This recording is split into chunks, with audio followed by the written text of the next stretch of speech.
একবার শুধু ভাবুন, ছোট্ট একটা পাখি, তার কোনো হাত নেই, আছে শুধু একটা ঠোঁট, আর সেই ঠোঁট দিয়েই সে দুটো জীবন্ত পাতাকে একসাথে সেলাই করে ফেলছে। মাকড়সার জাল আর গাছের আঁশ দিয়ে বানানো সুতোয় ফোর তুলে তুলে সে তৈরি করছে এক আশ্চর্য দুর্গ। সত্যি বলতে কি, এটাকে শুধু বাসা বোনা বললে ভুল হবে। এর জন্য যে পরিমাণ সূক্ষ্মতা আর দক্ষতার প্রয়োজন হয় তা অবিশ্বাস্য। এটা প্রকৃতির এক অসাধারণ ইঞ্জিনিয়ারিং, যা প্রথমবার দেখলে প্রায় অসম্ভব বলেই মনে হয়। কিন্তু প্রশ্ন হলো, কিভাবে এটা সম্ভব? এই পাখিটা এত জটিল একটা কাজ হাত দিয়ে নয়, বরং তার ঠোঁট দিয়েই করে। এই ঠোঁট যেন কোনো ওস্তাদ কারিগরের হাতে বানানো এক আশ্চর্য মাল্টি টুল। আসল রহস্যটা কিন্তু লুকিয়ে আছে ওর ঠোঁটের ডগায়। সেখানে রয়েছে স্নায়ুর এক ঘন জাল, যা একটা বায়োলজিক্যাল সেন্সরের মতো কাজ করে। এর মাধ্যমে পাখিটা অনেক দূর থেকেই চাপ আর টান অনুভব করতে পারে, ঠিক যেমন একজন সার্জন ফরসেপ দিয়ে খুব সূক্ষ্ম কাজ করেন। মানে একদিকে ও চোয়ালের পেশি শক্ত পাতা ফুটো করার শক্তি দেয়, আর অন্যদিকে এই সংবেদী অঙ্গটা ওকে মাকড়সার জালের মতো নরম সুতো সামলানোর নিপুণতা দেয়। আর ওর সেলাই করার প্রক্রিয়াটাও কিন্তু অসাধারণ। প্রথমে সে পাতা ফুটো করে, তারপর তার মধ্যে দিয়ে সুতোর মতো আঁশ পার করে দেয়, আর সব শেষে সে একটা রিভেট তৈরি করে। মানে ও কিন্তু কোনো গিট বাঁধে না, বরং সুতোর অন্য প্রান্তটা এমনভাবে ফুলিয়ে দেয় যা অনেকটা জামার বোতামের মতো কাজ করে সেলাইটাকে আটকে রাখে। এতে সেলাইটা মজবুত হয়, কিন্তু গাছের পাতার কোনো ক্ষতিই হয় না। কিন্তু কথা হলো, এমন একটা ছদ্মবেশী, বলতে গেলে আবহাওয়া নিয়ন্ত্রিত বাসা তৈরি করতে তো প্রচুর শক্তি আর সময় লাগে।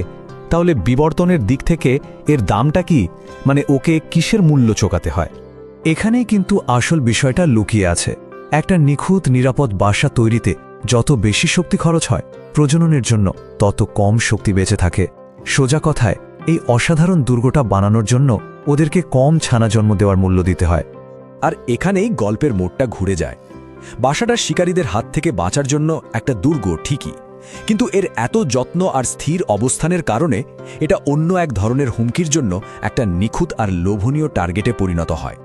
আর এই গল্পের ভিলেন হল পাপিয়া কোকিল, এক ধরনের বাসা পরজীবী, যে কিনা দর্জি পাখির কঠোর পরিশ্রমকে নিজের স্বার্থে ব্যবহার করায় ওস্তাদ। কিছু কিছু জায়গায় দেখা গেছে দর্জি পাখির প্রায় 17% বাসাই এই কোকিলের দখলে চলে যায়। এই সংখ্যাকাই বুঝিয়ে দেয় যে এই দুই প্রজাতির মধ্যে লড়াইটা ঠিক কতটা তীব্র। ব্যাপারটা হলো, কোকিলটা একদম দর্জি পাখির ডিমের মতোই দেখতে একটা ডিম পেড়ে চলে যায়, আর সেই কোকিলের ছানা ডিম ফুটে বেরিয়ে হয়ে দর্জি পাখির নিজের ছানাদের নির্মমভাবে বাসা থেকে ফেলে দেয়। এখানেই তো আসল সমস্যাটা তৈরি হয়, আর এর বিরুদ্ধে একটা পাল্টা কৌশলেরও দরকার পড়ে।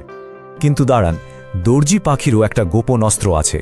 তার সবচেয়ে কার্যকর প্রতিরক্ষা ব্যবস্থাটা শুধু চোখে দেখে চেনা নয়, বরং তার থেকেও অনেক বেশি মৌলিক আর প্রায় বলা যায় আকস্মিক একটা আচরণ। প্রায় সব পাখির মধ্যেই বাসা পরিষ্কার রাখার একটা গভীর সহজাত প্রবৃত্তি কাজ করে। মানে ওরা বাসা থেকে যে কোনো বাইরের জিনিস, যেমন ধরুন ঝরা পাতা বা আবর্জনা ফেলে দেয়। এই খুব সাধারণ পরিষ্কারতার অভ্যাসটাই দর্জি পাখির জন্য এক অবিশ্বাস্য প্রতিরক্ষা ব্যবস্থা হয়ে ওঠে।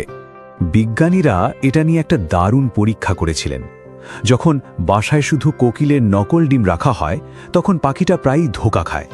কিন্তু যখন তার সাথে একটা স্পষ্ট নকল, মানে অন্যরকম দেখতে ডিম রাখা হয়, তখন পাখিটার পরিষ্কার করার প্রবৃত্তিটা জেগে ওঠে। তখন সে নিজের সব ডিমকে আরও খুঁটিয়ে দেখে, আর ঠিক তখনই কোকিলের ডিমটাকে ছিনে ফেলার এবং ফেলে দেওয়ার সম্ভাবনা প্রায় দ্বিগুণ হয়ে যায়। তার মানে বাসা পরিষ্কার রাখার এই প্রাচীন প্রবৃত্তিটাই গুপ্তচর ভিত্তির এই খেলায় তার সবচেয়ে বড় অস্ত্র হয়ে দাঁড়ায়। মানে ওর সাধারণ পরিষ্কারতাই ওর সেরা অ্যান্টি স্পাই সফটওয়্যার।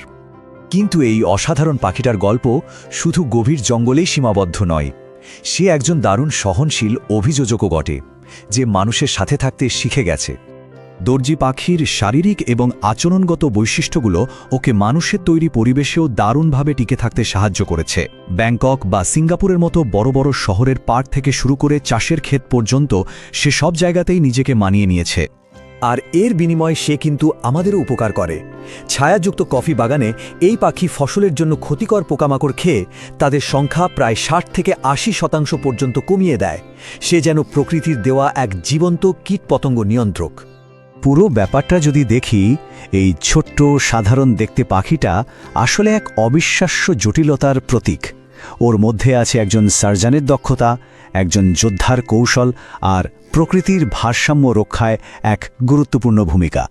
প্রকৃতি সত্যিই অবিশ্বাস্য। এই প্রশ্নটাই কিন্তু আমাদের ভাবায়। হয়তো আমাদের চারপাশটা একটু নতুন বিস্ময় আর কৌতূহল নিয়ে দেখলেই এমন আরও অনেক আশ্চর্য জিনিসের সন্ধান পাওয়া যাবে যা আমাদের ধারণারও বাইরে।